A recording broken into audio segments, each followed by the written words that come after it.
का कसार बनाने के लिए मैंने 1 कटोरी आटा लिया है, उसी के अनुपात 1 कटोरी चीनी का बूरा लिया है। कुछ बतासे हैं, मखाना, काजू, चॉप बादाम, किशमिश, गरी, पिसी हुई इलायची 3-4 और 3 बड़े चम्मच घी लिए हैं मैंने। अब मैं गैस ऑन करती हूँ। सबसे पहले मैं गैस में घी डालती हूँ।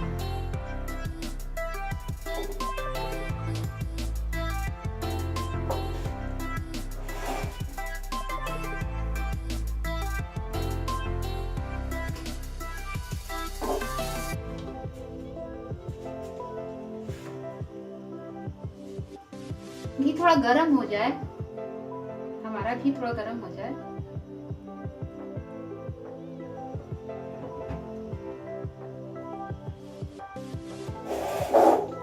देख लेते हैं कि घी धीरे धीरे गर्म हो रहा है।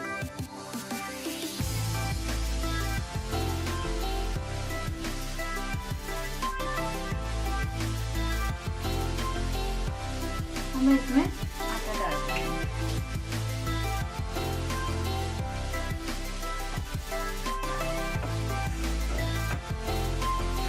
थोड़ा धीरे धीरे धीमी तेज आंच करके मैं इसको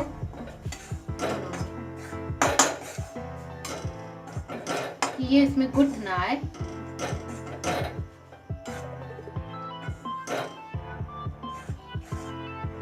गैस को धीमे तेज करती रहूंगी। गुठ आता है तो थोड़ा इसको धीरे धीरे चलाते हैं। धीमी तेज आंच को देखते हुए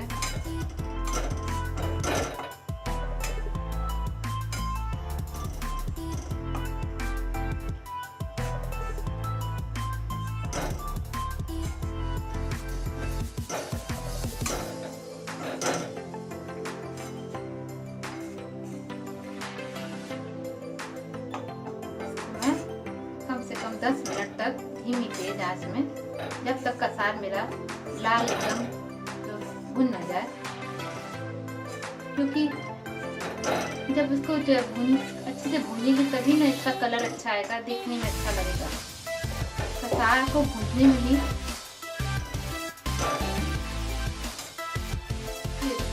10 मिनट बाद हमारा कसार ये लाल लाल भुन गया है। अब 10 मिनट इसको ठंडा होने के लिए हम लोग रख देंगे। 10 मिनट के बाद मेरा ये कसार ठंडा हो गया। अब इसमें मैं पूरा चीनी मिला दूँगी। चीनी से थोड़ी खुशबू आती है तो मैं तोड़ लूँगी। हम लोग मिलाने के समय इसको थोड़ा सा तोड़ लेंगे, उसको चीनी के तोड़ लेंगे।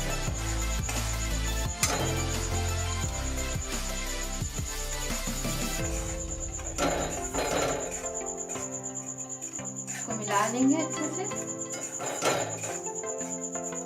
फिर मिला अच्छे से हम लोग इसको एक सार कर लेंगे।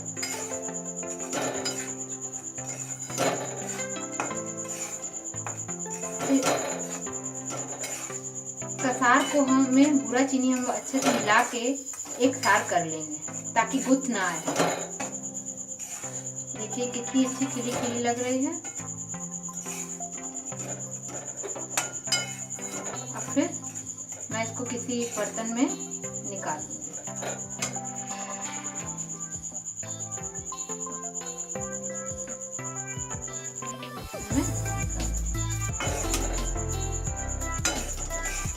इसको आराम से मिलाते हुए निकाल लूंगी। फिर चीनी का भूरा थोड़ा कभी कभी वो मोटा आ जाता है, उसको हम लोग तोड़ के स्टार्ट कर देंगे।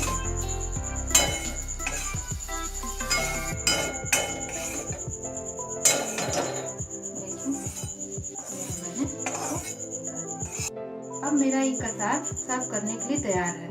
पहले मैं इसमें पिसी हुई इलायची पाउडर डालूंगी।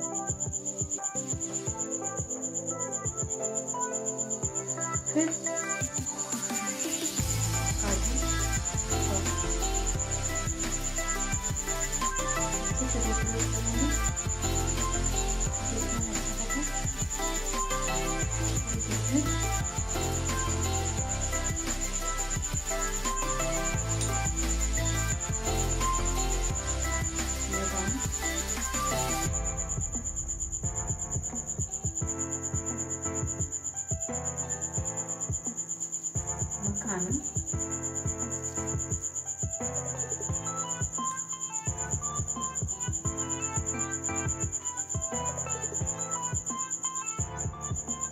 गरी, कोई लोग को गरी नहीं पसंद है तो गरी नहीं डाले, जिनको गरी ना पसंद हो गरी नहीं डाले। बताशा, क्योंकि बताशा अगर मैं इसको पूजा के लिए लगाती हूँ तो बताशा जरूरी है लगाना। तो मैंने भोग लगाने के पर्पज से बनाया है, इसलिए मैं इसमें बताशे लगाती हूँ।